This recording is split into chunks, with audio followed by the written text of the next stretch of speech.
capítulo 16, nós vamos ler a partir do versículo 13. E nós vamos estar falando sobre a identidade de Jesus, desfazendo alguns mitos e restabelecendo a verdade. Afinal, quem é Jesus para você? Qual é o Cristo que você crê? Diz assim a palavra do Senhor. Mateus 16, 13. Chegando Jesus às partes de Cesareia de Filipe, interrogou os seus discípulos, dizendo: Quem dizem os homens ser o Filho do Homem? E eles disseram: uns João o Batista, outros Elias, e outros Jeremias, ou um dos profetas.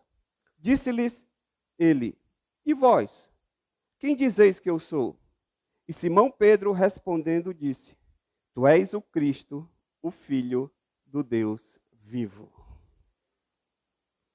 Quando a conversa é sobre a figura de Jesus, sobre a sua pessoa, sobre a sua identidade, uma coisa é certa: a unanimidade passa longe. Não há uma unanimidade no mundo acerca da identidade de Jesus. Cada cultura, cada país, cada pessoa tem o seu modo peculiar de olhar para a figura de Jesus e de acreditar ou não na sua pessoa e na sua mensagem. E por conta disso, naturalmente, polêmicas acabam se levantando e as pessoas acabam se dividindo. Mas isso não deve nos espantar, nem deve ser novidade para nós, porque o próprio Jesus, ele disse que quando ele viesse, ele iria fazer isso mesmo. Ele iria dividir as pessoas, ele iria dividir as opiniões. Lá em Lucas, no capítulo 12, do versículo 51, o que é que ele fala? Ele diz: Vocês pensam que eu vim trazer paz à terra? Eu afirmo a vocês que não. Pelo contrário, eu vim trazer divisão. Porque daqui em diante estarão 5 divididos numa casa. 3 contra 2 e 2 contra 3.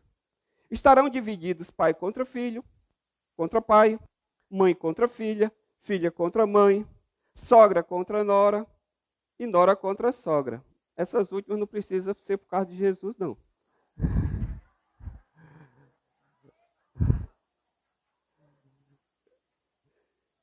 Então, apesar de vivermos num país que, à luz da sociologia da religião, ele é classificado como cristão, o fato é que nós temos um verdadeiro caldeirão de visões e de concepções acerca da identidade de Jesus.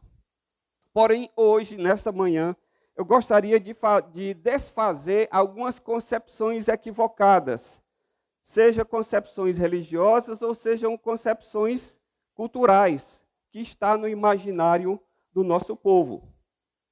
E para isso nós vamos recorrer à Bíblia, que a Bíblia é a revelação de Deus por excelência. Foi através da palavra de Deus, a palavra escrita, que Deus resolveu se revelar à humanidade. E nós vamos estar utilizando a sua palavra. Aqui no texto que nós lemos, no capítulo 16, logo no início, há uma controvérsia entre Jesus e os fariseus. Porque para eles crerem que Jesus tinha origem divina, que realmente havia sido enviado por Deus, eles disseram: faça algum sinal aí, faça alguma coisa espetacular, miraculosa, que assim nós vamos crer em vocês. E Jesus se recusou a entrar por esse caminho de tentar provar alguma coisa para os escribas e fariseus. Mas logo em seguida, mais na frente um pouco, no versículo 13, Jesus ele trava com os discípulos esse diálogo aqui, em que ele pergunta para os discípulos, diz: o que é que as pessoas estão dizendo acerca de mim? Como é que elas estão me vendo? Como é que elas estão me observando? Os estudiosos, os comentaristas, eles dizem o seguinte: Jesus ele fez essa pergunta por quê? Porque ele queria saber quantos realmente eram os seus discípulos, quais eram as ideias que circulavam entre o povo acerca da sua pessoa, e saber também o que os seus próprios discípulos, que estavam caminhando com ele ali, pensavam acerca da sua pessoa. E a minha pergunta para você é a seguinte dessa manhã: e você? Quem é Jesus para você? Quais são as concepções que pairam no imaginário popular, que pairam na nossa cultura acerca de Jesus. E eu, pensando sobre as diversas concepções, eu vou listar aqui para vocês e veja se você se identifica com alguma delas ou se você já pensou sobre alguma delas. Nós temos diversos cristos pairando na mente das pessoas. Primeiro, para alguns, Jesus é apenas o sofredor. O que é o Jesus sofredor, pastor? É o Jesus da cruz, é o Jesus resignado, aquele que aceita ser maltratado pelos seus algozes. É o Jesus que muitas vezes se canta na igreja. Lembra daquele corinho que diz, Jesus virá outra vez aqui, Jesus virá mais outra vez aqui. Quem canta é o pastor Sávio, mas eu não sou muito de cantar. Mas esse cântico, ele diz, tem uma hora que ele diz assim, ele veio ao mundo para ser mártir da paz. E Jesus não veio ao mundo para ser mártir da paz. A igreja está cantando errado, nessa concepção de Jesus, o sofredor. Qual é o problema quando eu olho para Jesus, aquele Jesus sofredor? É que a minha perspectiva ela fica invertida. Ao invés de eu me colocar como necessitado dele, eu olho para ele com peninha. Eu olho e digo, oh, coitado, crucificado injustamente, não merecia ter esse fim. E quando eu olho para Cristo apenas como sofredor, nós acabamos tendo pena do pobre coitado. E se alguém que é digno de dó, é digno de misericórdia, como é que eu vou crer nesse Cristo? Ele não serve para mim. Uma outra concepção equivocada é o Jesus menino. Como é o Jesus menino? É o Cristo sem credibilidade, que não tem muito a acrescentar nas nossas vidas. Sabe por quê? Porque, geralmente, a gente não leva muito a sério o que uma criança fala. Afinal de contas, ela é uma criança. E é típico de uma criança não saber as coisas da vida, não ter maturidade. Então, você não vai se guiar, você nunca vai adotar uma criança como o teu guru, como o teu guia, como o teu mentor. Porque ela é apenas uma criança que ainda precisa crescer. E quando nós olhamos para Jesus apenas como um menino, nós não damos muita credibilidade a ele. O Jesus menino é o Cristo do presépio. É somente para ser olhado com os olhos, mas nunca amado com o coração. O Jesus menino, qual o problema, pastor, de crer em Jesus apenas como um menino? É que Jesus menino, ele é um Cristo inócuo. É um Cristo sem efeito, sem eficácia. Porque, afinal de contas, uma criança não cuida de ninguém. A criança precisa ser cuidada. Como é que eu vou me entregar a minha vida aos cuidados dele, se ele não sabe cuidar nem dele? Afinal de contas, é apenas um menino. Uma outra concepção errada acerca de Jesus é que Jesus ele é apenas o salvador da alma. Ele cuida da minha alma, mas do meu corpo cuido eu. A pessoa diz, olha, Jesus está interessado apenas na minha alma. Agora, o que eu vou fazer com o meu corpo, aí não diz respeito a ele. Por isso, não há uma preocupação em viver em santidade, não há uma preocupação em viver em novidade de vida, simplesmente porque Jesus está interessado apenas na minha alma. Qual é o problema? O problema é que não há na vida de quem crê em Jesus apenas como Salvador da alma, não há na vida dessa pessoa uma preocupação moral, ética. Por isso que nós temos muitas vezes artistas, cantores, atores, que eles entram para a igreja, fazem parte da igreja, de vez em quando você ouve, é cada vez mais comum, fulano de tal agora é evangélico. Mas ele continua a vida dele do jeito que era. Por quê? Porque Jesus está interessado apenas na alma dele. Então, se era uma mulher que ela fazia programa, ela vai continuar fazendo programa, porque Jesus está interessado apenas na sua alma. Se era um cantor que cantava músicas com letras impronunciáveis, ele vai continuar cantando músicas com letras impronunciáveis. Apenas no domingo, ele vai na igreja evangélica e canta Jesus virá outra vez aqui.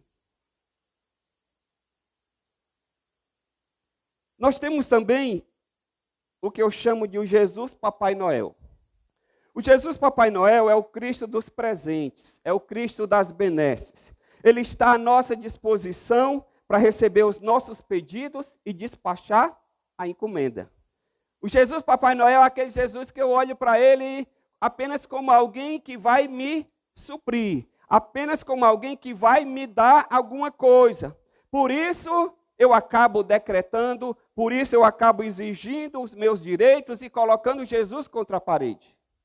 Certa vez uma pessoa chegou e disse para o pastor: pastor, olhe, hoje é a minha última chance que eu estou dando para Jesus. Se ele não resolver o meu problema aqui, eu vou para a igreja X, porque lá a gente decreta e acontece. E o pastor disse: e o Jesus que está aqui não é o mesmo que você vai buscar lá? Tem um pregador famoso no Brasil que ele escreveu um livro, o título do livro é Exija Seus Direitos.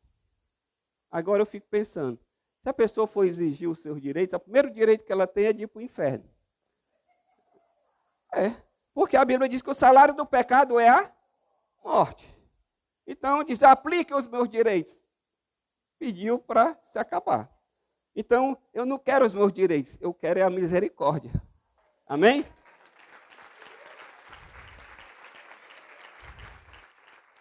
Eu quero graça. Pastor, qual é a diferença entre graça e misericórdia? Na misericórdia, Deus não nos dá aquilo que a gente merece. Por quê? Porque pelo pecado, o que é que eu mereço? A eterna separação de Deus. Então Deus, por misericórdia, Ele não me dá aquilo que eu mereço.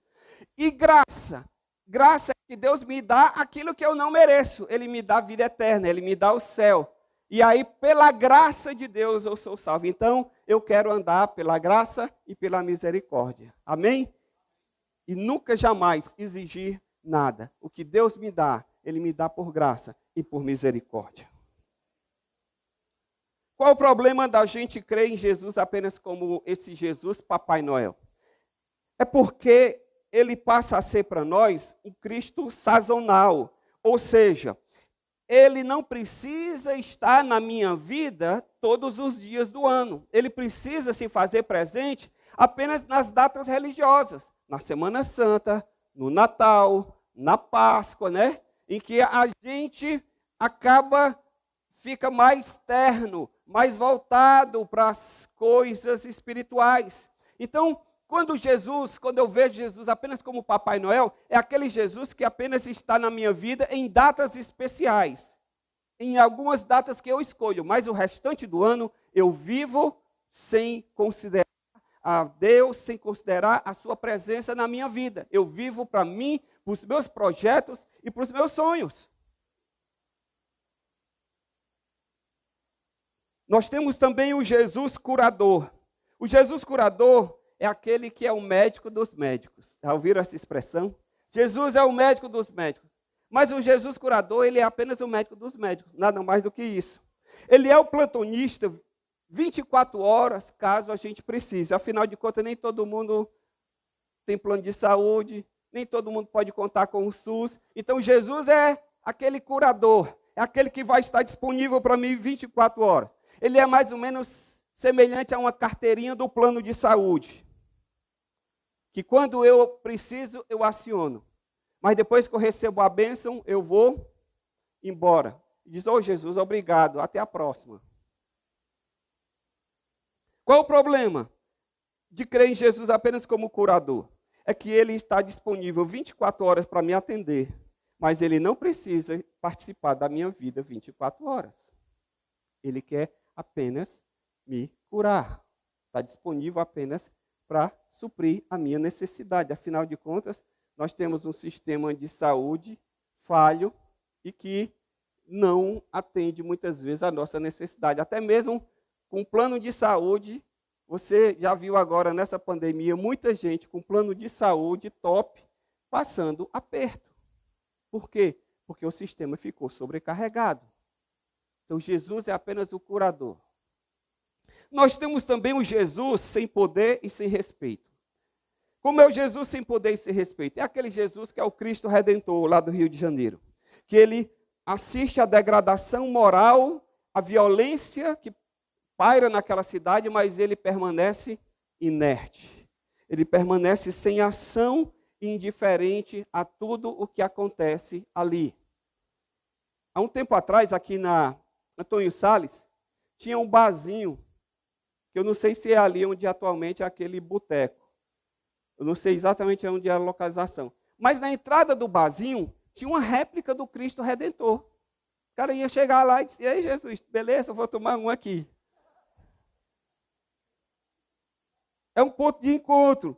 O Cristo sem poder e sem respeito é o Cristo do crucifixo, que ele está no altar da igreja, ainda bem que ele não está aqui, tem só a cruz, porque ela está vazia, amém? Glória a Deus por isso.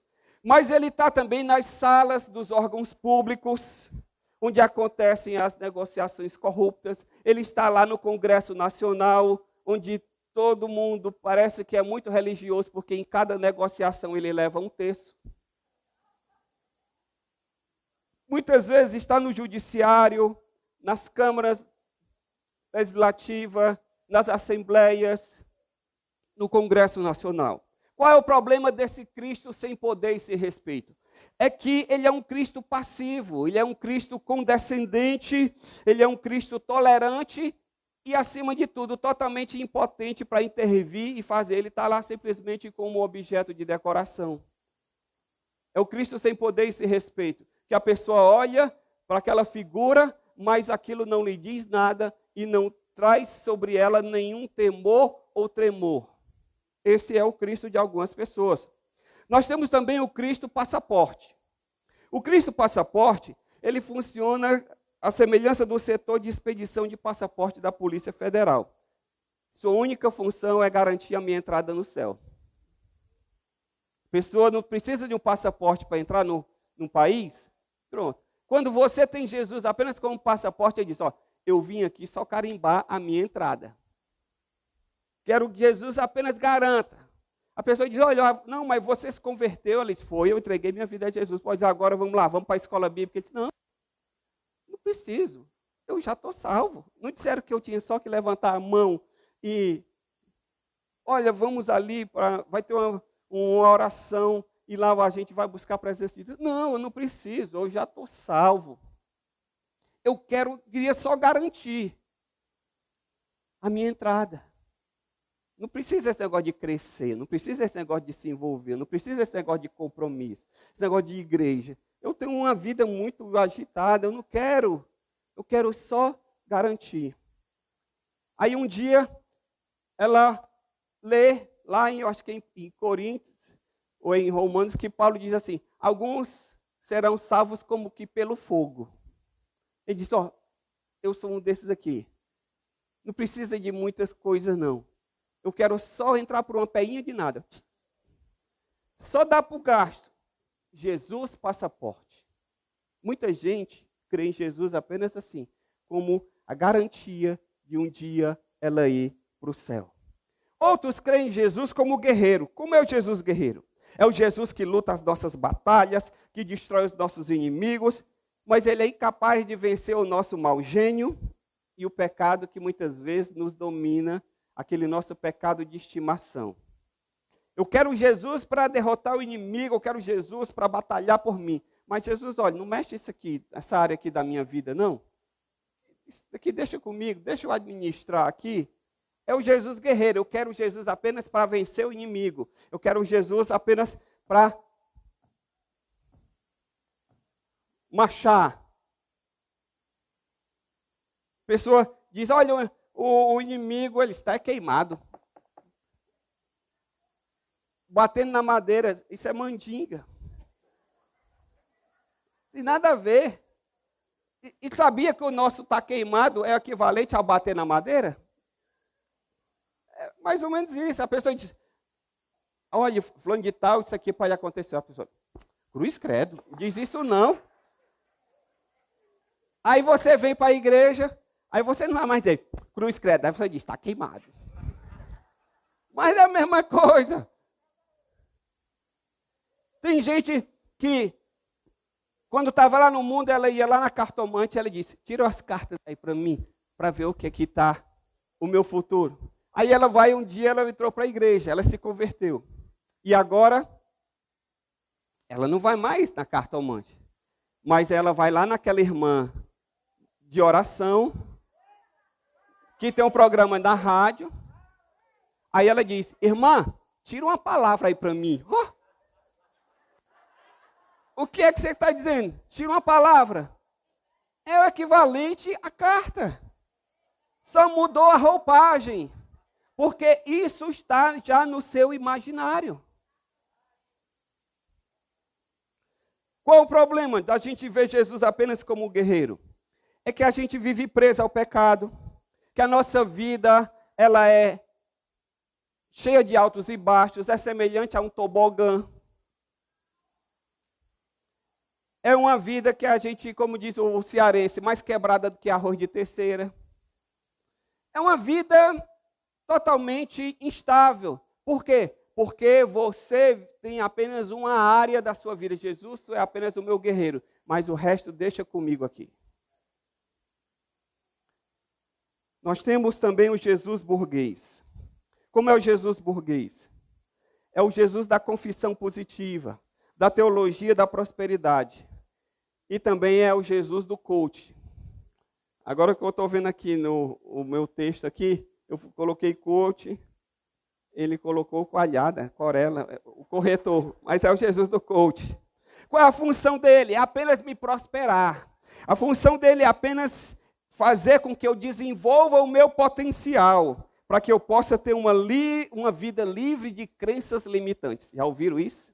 Você tem que desenvolver o seu potencial. Você está cheio de crenças limitantes.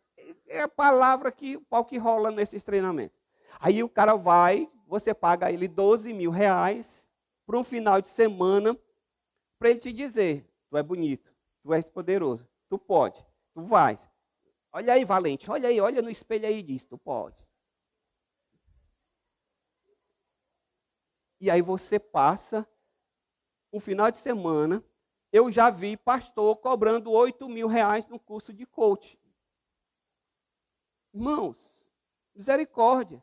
Ou esse pastor não entendeu nada, ou a congregação está cega.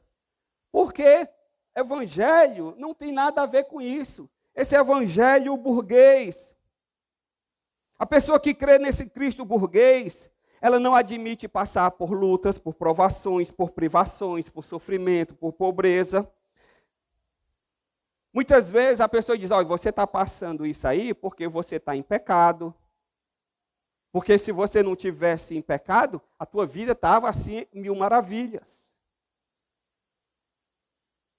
E aí nós temos esse Cristo burguês, que está ali apenas para poder te potencializar. Qual o problema com essa teologia, irmãos? É que ela nunca diz que você é pecador, que você precisa de se arrepender, que você precisa de Jesus, que sem Cristo você está condenado a uma eternidade longe de Deus e, consequentemente, longe do céu. E o que é o inferno, irmãos? É a ausência do céu. Inferno é a ausência do céu. Por isso que o inferno já pode ser começado a ser vivido aqui na terra. Por quê? Porque se o céu não é a atmosfera em que você orbita, em que você habita, a sua vida já começa a ser o inferno. Por isso que tem gente que diz, o inferno é aqui mesmo. Pode ser. E a eternidade é apenas ser uma extensão dele. Mas deixa eu lhe dizer, o Jesus burguês não é o Jesus da Bíblia.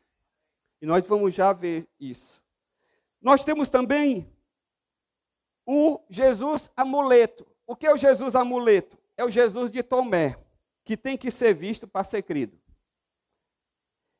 E aí qual é o problema? É que a gente acaba colocando a fé no objeto e não na pessoa. É aquela, eu preciso de algo que palpável. Às vezes a pessoa chega aqui e diz, rapaz, isso é muito esquisito. Não tem um anjo, não tem nada, só tem essa cruz aqui, não está nem aí Jesus, está até vazio. Eu preciso de alguma coisa, eu sou muito sensorial, eu preciso de alguma coisa para me pegar. Por quê? Porque ela aprendeu desde a infância a andar com um pé de coelho no bolso, a andar com a ferradura na sacola, porque em carteira não dá para andar com ferradura, né? que é grande. E aí a pessoa vive cheia de amuletos. É a figura da fitinha, é a figura do terço no carro. Ela precisa de alguma coisa que seja para ela um ponto de contato. E qual é o problema? É que ela não crê em Jesus. Ela começa a colocar a fé no objeto. Ela acredita que se ela estiver ali pegando com ele, ela vai conseguir resolver as coisas. Certa vez, eu acho que eu já falei aqui, eu estava numa promoção na Samasa.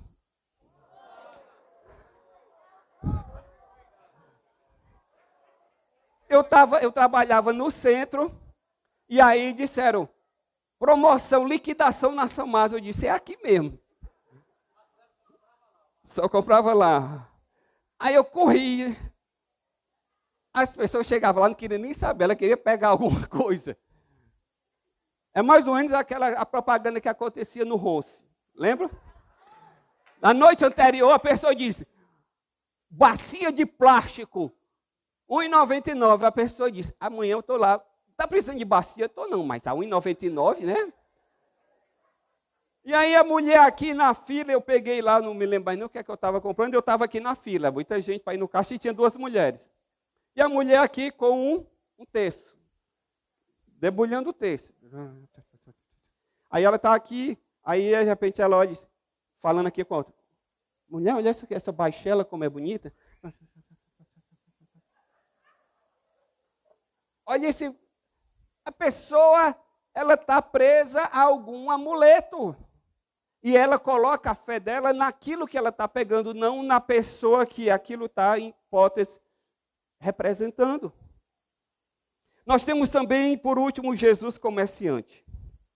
Jesus comerciante é aquele com quem nós desenvolvemos uma relação de comércio. É o Cristo do pagador de promessas. Toma lá, dá cá. Se eu te der isso, tu me dás aquilo. E aí a pessoa desenvolve com o Cristo essa relação comercial. E aí você desenvolve uma visão mercantilista da fé. Aí você se converte. Aí você não pode mais pagar a promessa, mas aí a pessoa está lá e vamos fazer um curso de evangelismo na igreja. Irmãos, para incentivar na hora do aviso, o irmão ou a irmã ou o pastor diz, olha, você precisa ganhar almas para Jesus. Porque cada alma que você ganhar é uma pedrinha que é acrescentada na sua coroa lá na glória. A pessoa diz, eu tenho que aproveitar. Entende? Essa relação comercial, como se eu tenho que pagar alguma coisa para Deus me dar algo. Então, esses diversos Cristos, eles estão aí, no imaginário das pessoas. E aí, o que é que acontece, pastor? É que você, quando crê errado, a sua fé é desvirtuada. E eu queria, nessa manhã, rapidamente, o tempo não está contando ali? Aí está. Rapidamente, quem é Jesus de acordo com a Bíblia? Primeiro, Jesus é o prometido do Antigo Testamento. Atos 10, 43. A este dão testemunho os profetas, de que todos os que nele crerem receberão o perdão do pecado. Jesus é o prometido do Antigo Testamento porque foi profetizado acerca do local do seu nascimento, em Miqueias 5:2, que ele nasceria de uma virgem, em Isaías 7:14, que ele teria o Espírito de Deus, em Isaías 42:1, que ele seria rejeitado, em Isaías 53:6, que ele seria traído, no Salmo 41:9, que ele morreria, em Isaías 53:6, e que ele ressuscitaria.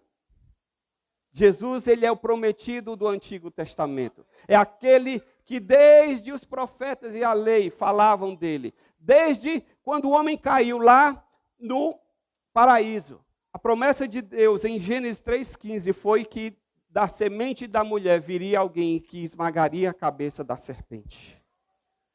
Jesus é o Filho de Deus. Mateus 3,17, eis que uma voz dizia do céu, este é o meu Filho amado em quem me agrado. O próprio Deus dizendo que Jesus era o seu Filho. Jesus, ele é Filho de Deus, por quê, pastor? Porque Jesus, ele não teve pai terreno. Jesus, ele próprio declarou que ele era Filho de Deus em João 1,29. Os próprios demônios testificaram que Jesus era o Filho de Deus em Lucas 8,26. Os discípulos disseram que Jesus era o Filho de Deus, nesse texto que nós lemos. Pedro diz, tu és o Cristo, o Filho do Deus vivo. E o próprio Jesus testificou. Jesus, ele não era apenas o Filho de Deus, mas Jesus é o próprio Deus. Porque a Bíblia diz em João 1, no princípio era o Verbo, e o Verbo estava com Deus, e o Verbo era Deus. O seu poder de perdoar pecados, só Deus pode perdoar pecados. Jesus disse, perdoados estão os seus pecados. Para aquele homem que estava na maca. E os fariseus disseram, como que você diz isso? Só Deus pode perdoar pecados. E aí Jesus disse para que vocês saibam que o Filho de Deus tem poder e autoridade nos céus e na terra, eu digo, não apenas estão perdoados os teus pecados, mas levanta-te e anda. E aquele homem saiu andando.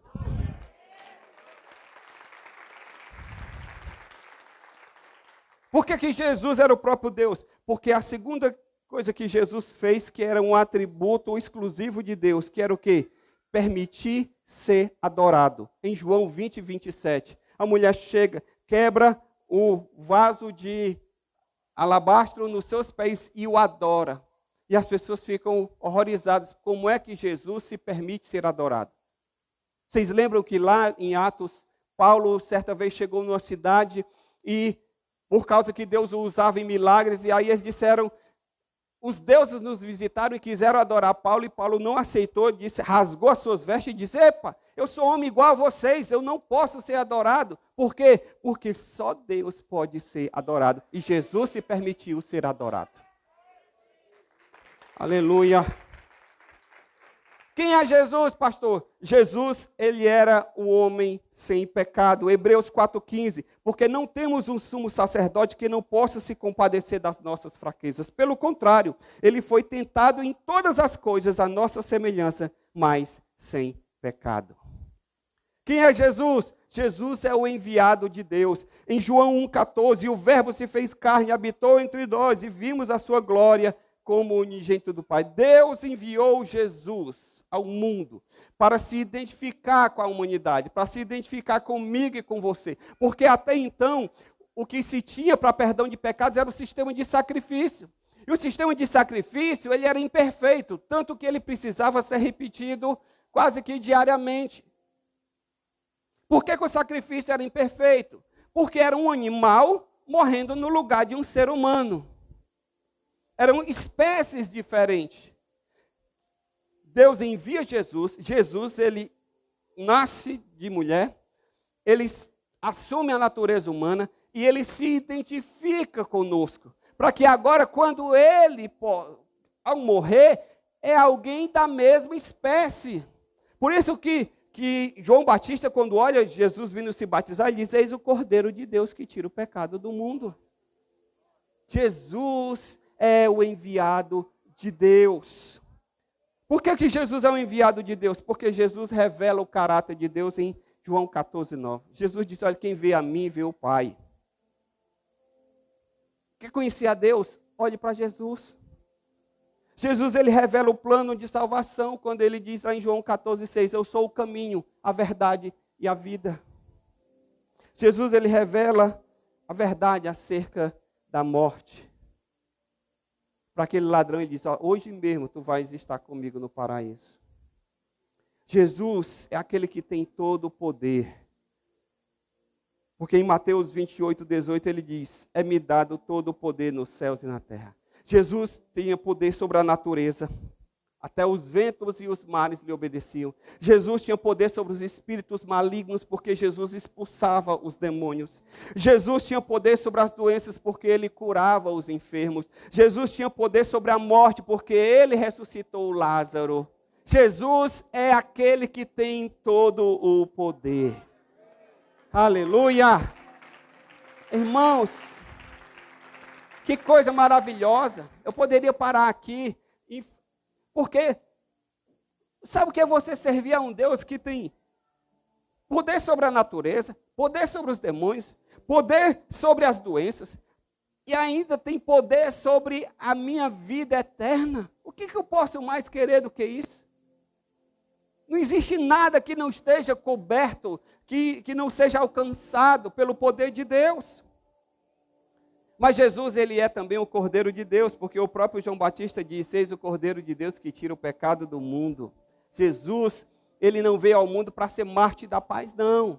Ele não veio para o mundo para ser um Mahatma Gandhi, alguém que pregou a paz, a bondade, a fraternidade entre os povos. Jesus veio ao mundo para dar a sua vida, porque lá em Mateus, quando o anjo chega para Maria e diz: olha, Maria, você vai conceber do Espírito Santo, e vai nascer de você uma criança, e você vai colocar o nome dela Jesus, porque ele salvará o povo dos seus pecados. O próprio nome Jesus significa Salvador. Ele trazia no seu nome a sua missão. Então Jesus é sim o Cordeiro de Deus que tira o pecado do mundo. Jesus é o Salvador. Jesus é o vencedor da morte, porque em Apocalipse 1,18 ele diz: eis que fui morto, estou vivo, vivo para todo sempre, e tenho as chaves da morte e do inferno.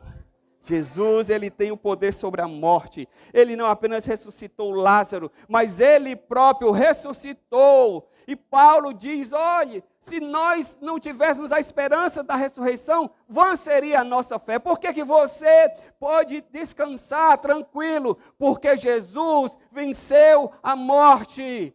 Ó morte, onde está o teu aguilhão? Onde está o teu ferrão? Tragada foi a morte pela vitória em Cristo Jesus. Aleluia! Jesus é Senhor. Atos 2:36. Toda a casa de Israel esteja absolutamente certo que este Jesus que vocês crucificaram, Deus o fez Senhor e Cristo. Jesus é juiz, João 5:22, e o Pai não julga a ninguém, mas entregou, confiou todo o julgamento ao Filho. Por fim, Jesus, ele é de todos os povos e de todas as raças, porque João 3,16 diz: porque Deus amou o mundo de tal maneira que deu o seu Filho unigênito, para que todo aquele que nele crê não pereça, mas tenha vida eterna. Todo aquele, de todos os povos, línguas, tribos e nações. Jesus é o Salvador da humanidade. O próprio Jesus, falando acerca de si mesmo, ele diz, João 14,6, eu sou a verdade que liberta e esclarece. João 8,12, ele diz, eu sou a luz que ilumina a tua vida. Em João 14,6, ele diz, eu sou o caminho que te leva à felicidade. Em João 11,25, ele diz, eu sou a vida que nunca termina. Em João 15,13, ele diz, eu sou o verdadeiro amor que dei a vida por ti. Em João 10,9, ele diz, eu sou a porta que abre e que acolhe a todos. Em João 13, ele diz, eu sou o mestre que te ensino bem. Em João 15,14, ele diz, eu sou o teu amigo e companheiro de todas as horas. Em João 10,11, ele diz, eu sou o pastor que dou a vida pelas ovelhas. Em Apocalipse 21,6, ele é o princípio e o fim de todas as coisas. E em Mateus 23,8, ele é o mestre de toda a humanidade.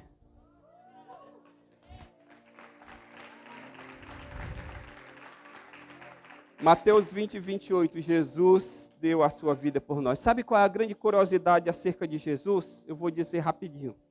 Ele viveu apenas 33 anos. Nunca foi proprietário de nada. Ele diz, o Filho do Homem não tem nem onde reclinar a cabeça. Nasceu numa vila humilde. Não escreveu nenhum livro. Não foi eleito a nenhum cargo político, a nenhuma posição de destaque. Jesus, ele não viajou mais do que 500 quilômetros de distância da cidade onde ele nasceu. Porque o deslocamento, vocês sabem, que era apenas a pé. O máximo que Jesus se distanciou da cidade onde nasceu foi 500 quilômetros. Não rodou o mundo. Trabalhou como carpinteiro até uma certa etapa da sua vida. Foi sepultado num sepulcro emprestado. Nem no Parque da Paz tinha vaga para ele. Mas sabe de uma coisa? A sua influência é universal, a ponto de dividir a história entre antes e depois dele. Esse é Jesus. Vamos ficar de pé na presença de Deus.